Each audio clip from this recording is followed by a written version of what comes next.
A palavra do Senhor nos diz que é para o homem examinar-se a si mesmo. E então, tomar do pão e também do cálice. Na verdade, o ser humano não gosta muito de se examinar, não. Não é uma prática muito boa, não. Nós gostamos muito de examinar os outros. Nós gostamos de bisbilhotar os outros. Mas o mandamento bíblico diz que é para nós examinarmos a nós mesmos. Nós gostamos de dizer que nós somos os salvos e os outros estão perdidos. Enquanto que a Bíblia diz que é para a gente ver se a gente está na fé. É muito fácil ser um cristão pela língua. Mas a Bíblia mesmo já diz que aquele que detém uma boa língua, ele tem que dominá-la. E ele será então tido como perfeito varão. Mas, se ele não consegue dominar a própria língua, é muito mais fácil a língua falar para os outros. Autoexame, ele é um princípio fundamental e distinto, mas com o mesmo objetivo da obediência. Se você não tem o hábito de auto-examinar, você não é obediente. Porque obedecer não é seguir regras, regulamentos. Obedecer é muito mais. A percepção de reino de Deus, ela não é apenas uma percepção da qual o Senhor traz para nós como um cerimonial de ceia. E nós tomamos o pão e o cálice porque estamos obedecendo. Não. Paulo então traz isso com muita profundidade. Ele está dizendo, examine-se, pois, o homem a si mesmo. Porque se o homem não examinar, ele nem sabe o que ele é. E ele também nem vai entender o que Deus quer para ele. Porque se o homem não for obediente e não tiver um pleno consenso de autoexame, ele vai entrar direto, de cabeça, dentro do autoengano. E isso é muito forte. Isso é muito comum. Livro do profeta Isaías, capítulo 44, versículo 20. Esse capítulo todo, ele está trazendo uma consciência de Deus, de manifestação de loucura. O que é loucura? Não é que a pessoa ficou abilolada, não, foi lá para a colônia. Não é nesse sentido de loucura. A loucura é de atitudes dentro do nosso conceito e contexto normal, mas forjada pelo autoengano. Amados, eu conheço um cara. Eu conheço um rapaz. O GB quase subiu na parede para trocar o microfone aqui. Agora. Vai dar bom, vai dar bom. Aí, agora me maniaram aqui com um fiozinho desse tamanho. Mas eu vou ficar. Eu vou dar uns coices ainda. Fica tranquilo. Eu sou do Urubici. Eu sou do Urubici. Não, Marcinho? Muito bem. Estou aqui amarradinho, mas é por pouco tempo. Voltando. O autoengano é essa percepção que nós temos de nós como justiça. E às vezes nós nos enganamos com isso. Esse senhor que eu conheço, esse amigo, ele foi batizado em tudo que é estirpe de macumbaria, de feitiçaria, de coisa arada. Então, quando eu conversava com ele, pastor, aquela pessoa tem uma entidade tal. Aquele tal, o fulano ali. O cara conhecia tudo, cara.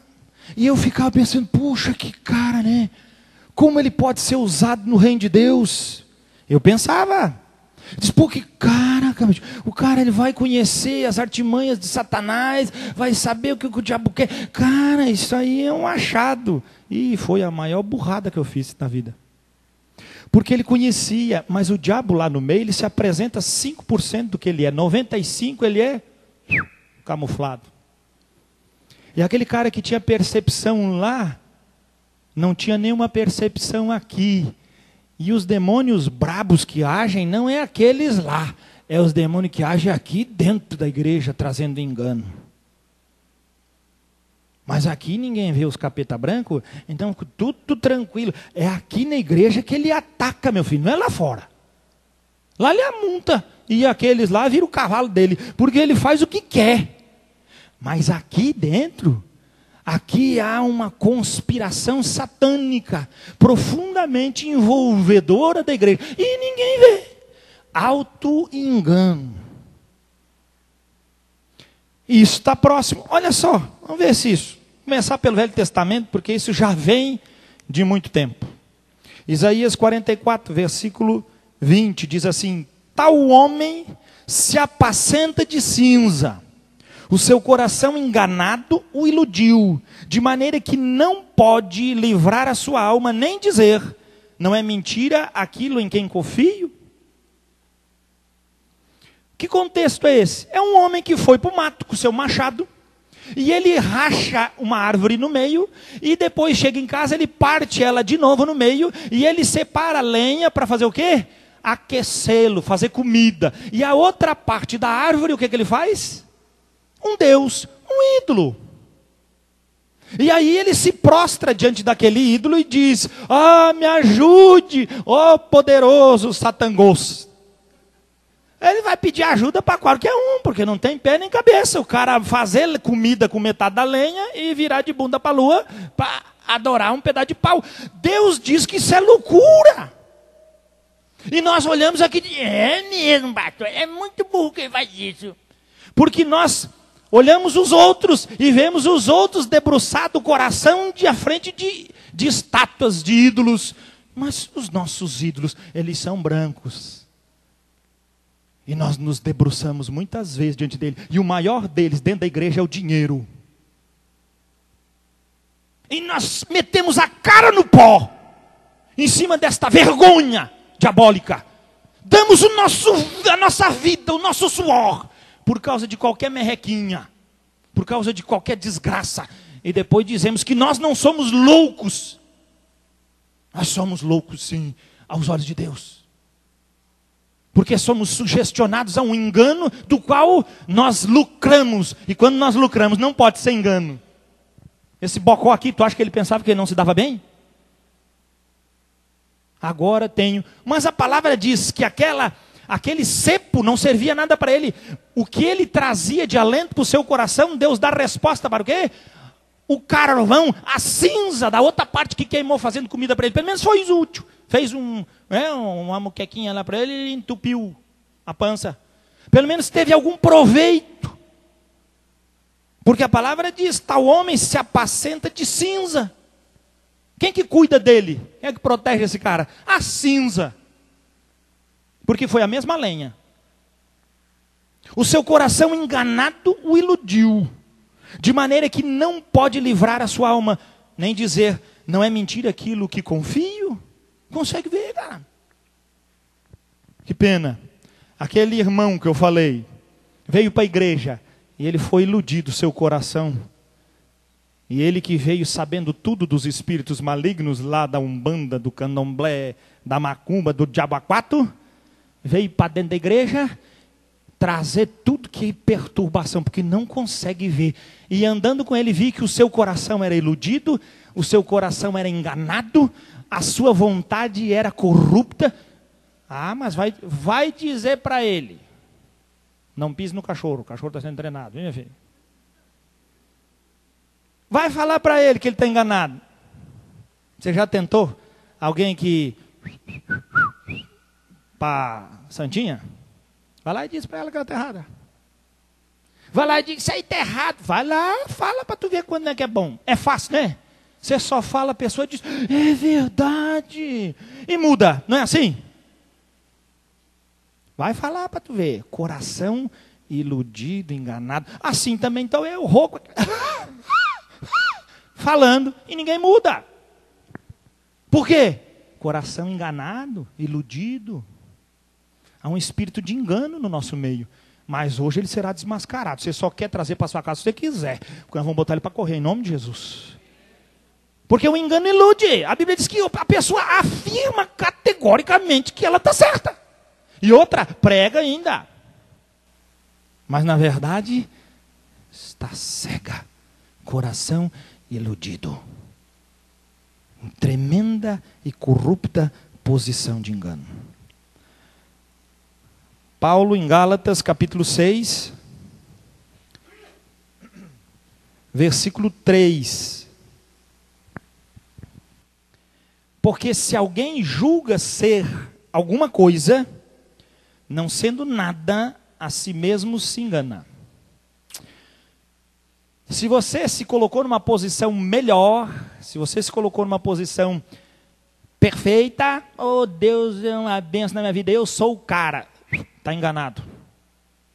Você já está debaixo de engano. Porque a Bíblia diz, porque se alguém julga ser alguma coisa, não sendo nada, a si mesmo se engana. Ele está falando para quem isso? Para os ímpios, né? Quem não entendia nada de Bíblia. Ele está falando para a igreja. Por quê? Olha o que o texto está dizendo. Mas prove, versículo 4, cada um o seu labor, o seu trabalho. E então terá motivo de gloriar-se unicamente em si e não em outro. O contexto está dizendo para nós que ele não estava se gloriando por causa que ele sabia da sua posição em Deus, mas ele estava se gloriando que ele se achava melhor do que o outro. O versículo de baixo escancara isso. Dizendo o quê? Mas prove cada um o seu labor, e então terá motivo de gloriar-se unicamente em si e não em outro, porque cada um levará o seu próprio fardo. Amados, vocês me perdoem, mas eu não tenho outra escolha. Existem numa parte da Bíblia, onde Paulo e o Senhor Jesus também fala, diz que é para nós levarmos as cargas uns dos outros. Então, carga, no grego, significa circunstâncias que nós podemos auxiliar outro. Nosso irmão está fraco na fé, então nós carregamos a carga dele para que ele chegue até Cristo e ali ele possa trocar o seu fardo. A pessoa está passando por um tempo de dificuldade, deu enchente, encheu a casa. Então nós temos que ir lá ajudar essa pessoa, porque ela está com uma carga pesada. Mas a pessoa está triste, como agora a nossa irmã Nancy, perdeu o irmão, está enlutada, nós precisamos o quê? Ir até ela, ajudá-la, orar, estar presente, e precisamos levar a carga dela. Mas fardo, estou falando nesse contexto, aqui fardo, ele diz, cada um vai levar o seu. Fardo no original é algo que só nós individualmente podemos levar. Pena que eu esqueci a palavra, devia ter escrito, mas não escrevi. Agora vocês vão ficar com uma coisa aqui e não vou trazer. É duas palavras totalmente distintas. E ele está dizendo que esse fardo aqui é a tua apresentação diante de Deus.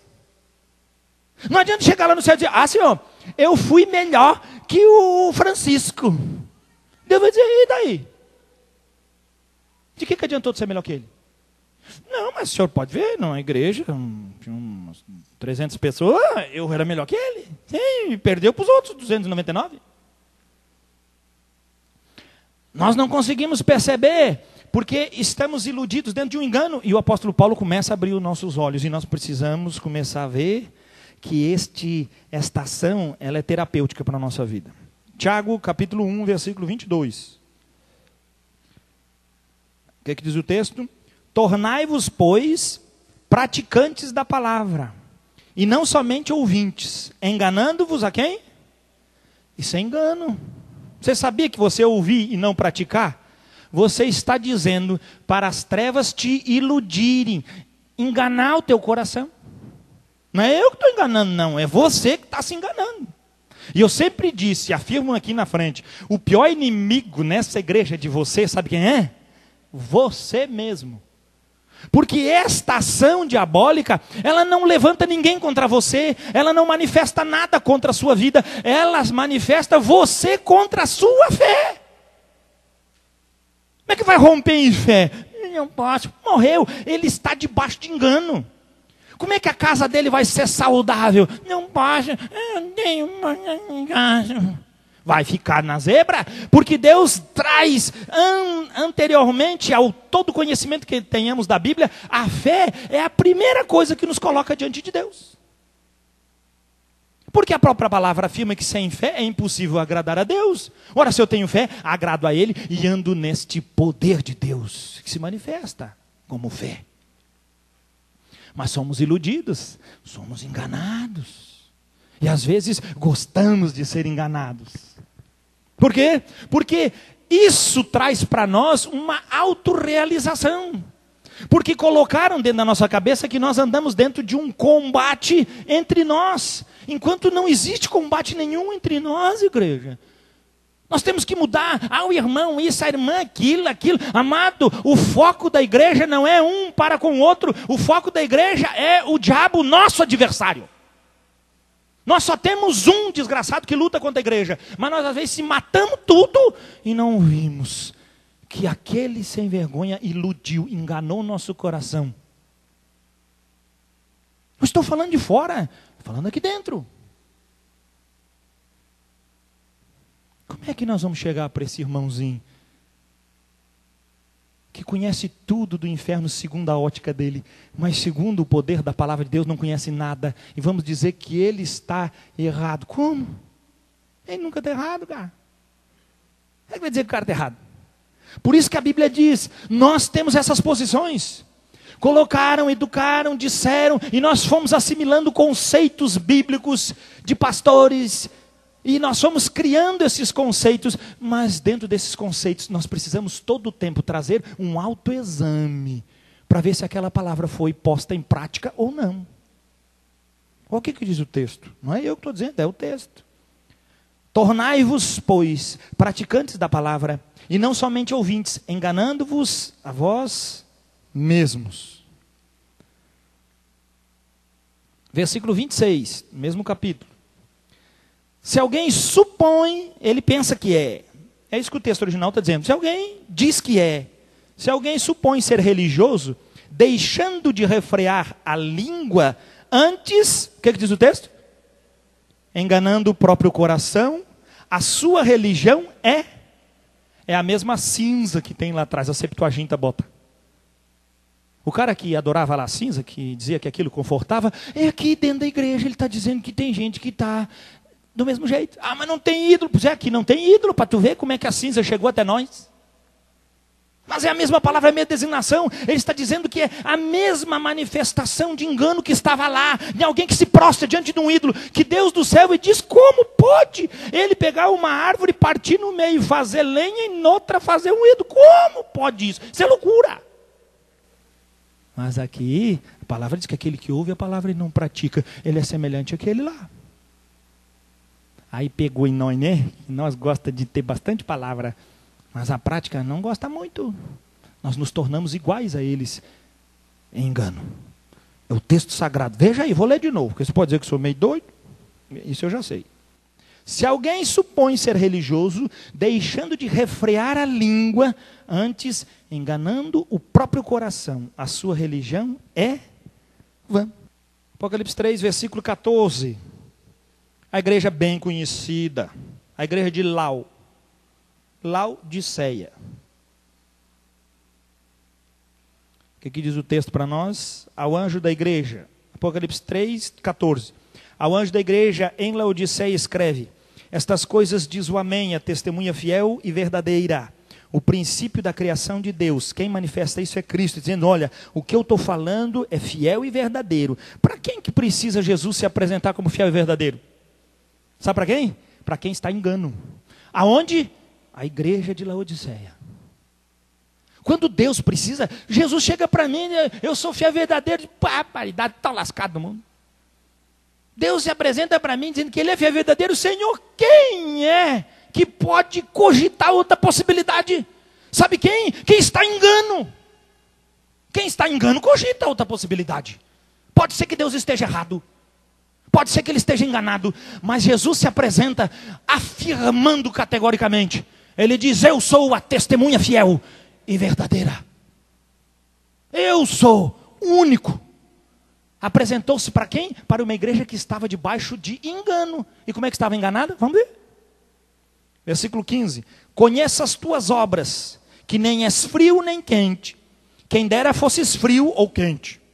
Assim porque és morno, e nem és frio nem quente, estou a ponto de vomitar-te da minha boca. Vou separar de ti. Deus não tolera o engano. Porque isso é um quintal de maravilhas para o inferno. Versículo 17. Pois dizes, o que a igreja dizia? Estou rico, estou bem. E abastado, minha mesa está farta. E tem coisa na despensa ainda guardada. E não preciso de coisa alguma. Que beleza, né? A gente olha para isso na igreja moderna hoje e dizemos o quê? Não falta nada. É uma igreja enganada. Vocês baixam a bola aqui na frente. É uma igreja enganada. Por que uma igreja enganada? O que é que diz o texto? As pessoas dizem: eu estou rico e abastado, e não preciso de coisa alguma, individualismo. E nem sabes que tu és infeliz, sim, miserável, pobre, cego e nu. Isso é quem está falando? Isso é Deus que está falando. Como é que o autoexame serve para nós? O autoexame mostra diante de Deus quem somos na presença dele. Se não temos o autoexame, então estamos passando dentro do autoengano. E então somos quem nós pensamos que queremos ser.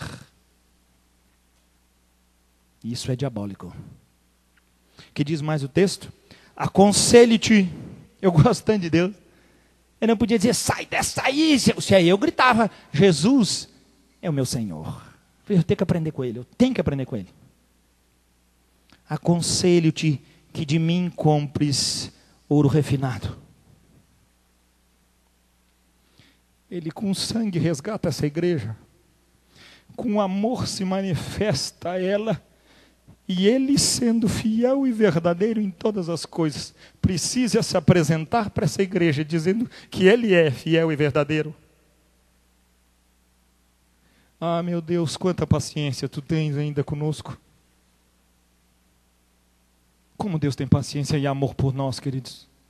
Que nessa noite se chega até você com amor e diz, eu estou trazendo um conselho para você, que vai ser muito bom para a sua casa, que vai ser ótimo para a sua vida. Mas eu aconselho você que se chegue até mim, para que você possa se ver. Aconselho-te que compres ouro refinado pelo fogo para te enriqueceres. Vestiduras brancas para te vestires, a fim de que não seja manifesta a vergonha da tua nudez. Eles diziam que estavam com os trajes mais caros, aquela cidade se vestia com trajes de linho. O melhor que tinha sobre a terra aquela cidade tinha, mas Jesus olhava para aquela cidade e viam eles o quê? De bunda de fora, pelados. Como você se apresenta? Pode ser que você se apresenta numa maravilha, com um glamour só. Mas pode ser que esse glamour diante de Deus seja apenas trapos de imundícia. Farrapos. E ainda bem que tenha farrapos, senão bunda de fora. Você já imaginou que vergonha? É Jesus dizendo, a fim de que não manifeste a vergonha da tua nudez. E colírio para ungires os olhos, a fim de que vejas. Eu repreendo e disciplino a quantos amo. Sê, pois, zeloso e arrepende-te. Eis que estou à porta e bato. Se alguém ouvir a minha voz e abrir a porta, entrarei em sua casa e cearei com ele e ele comigo. Ao vencedor, não a todos, ao vencedor, glória a Deus por isso. Aqueles que estão em Cristo em fraqueza, estes venceram o mundo. Aqueles que creem no sangue do Cordeiro, a palavra assim o diz. Quem são estes? Estes são que venceram as artimanhas, o diabo, as obras malignas, pelo poder do sangue do Cordeiro. Está na nossa mão. Ele diz ao vencedor, dar-lhe-ei sentar-se comigo no meu trono, assim como também eu venci e me sentei com meu Pai no seu trono. Quem tem ouvidos, ouça o que o Espírito diz às igrejas.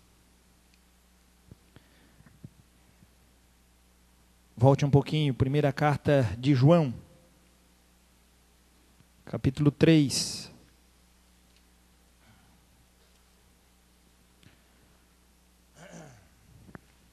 Versículo 20. Melhor, versículo 19. João 3, 19. E nisto conheceremos que somos da verdade, bem como perante Ele tranquilizaremos o nosso coração. Pois se o nosso coração nos acusar, pelo engano. Certamente, Deus é maior do que o nosso coração e conhece todas as... Eu nunca entendi esse texto e tinha uma dificuldade tremenda.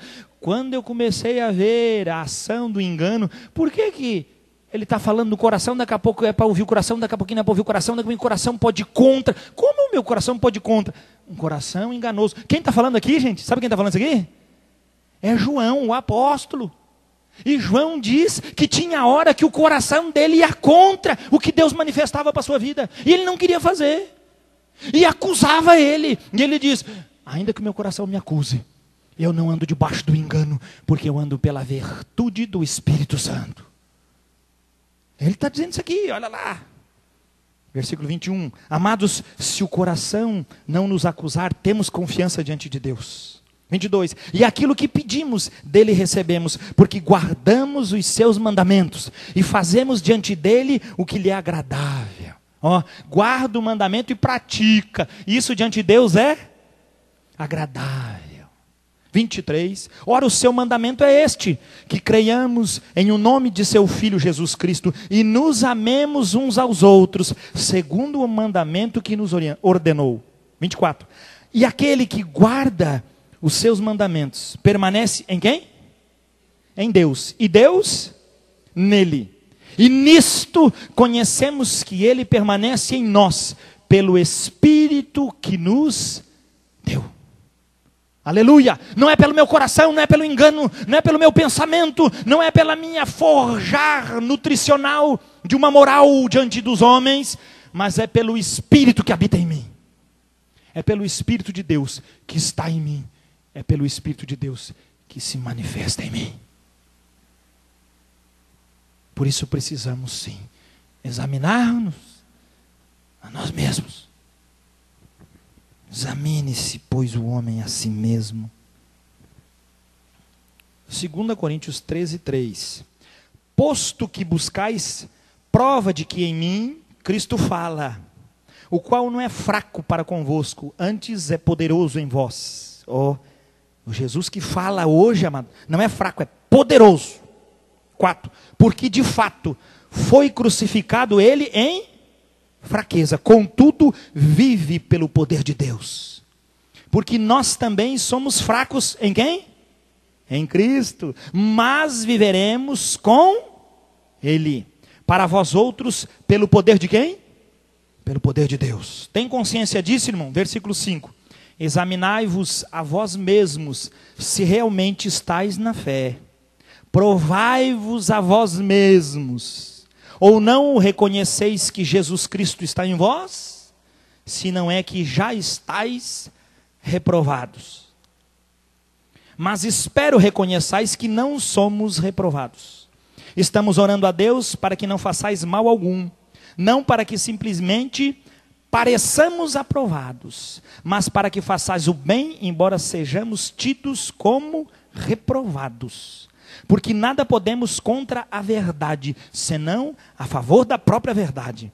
Porque nos regozijamos quando nós estamos fracos e vós fortes. E isto é que pedimos, o vosso aperfeiçoamento. Paulo amava aquela igreja, hein? Passou um tempão nessa igreja. Depois escreve 2 cartas ainda. E na última ele diz o quê? Queridos, vocês têm que ver se vocês estão na fé. Vocês têm que olhar aí, você tem que se examinar. Participar da ceia do Senhor é um ato sublime, divino. Mas você já fez o autoexame no seu coração? Como precisamos botar isso em prática? Obedecer a Deus é estar autoexaminado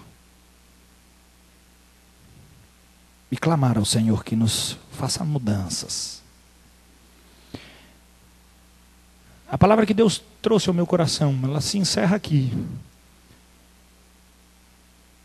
Porque com muita seriedade eu trago isso para a minha igreja, tendo a plena convicção que se existe algum tipo de engano no nosso meio, foi dado por permissão do coração que se engana. Dos desejos que idolatram a sua própria vontade.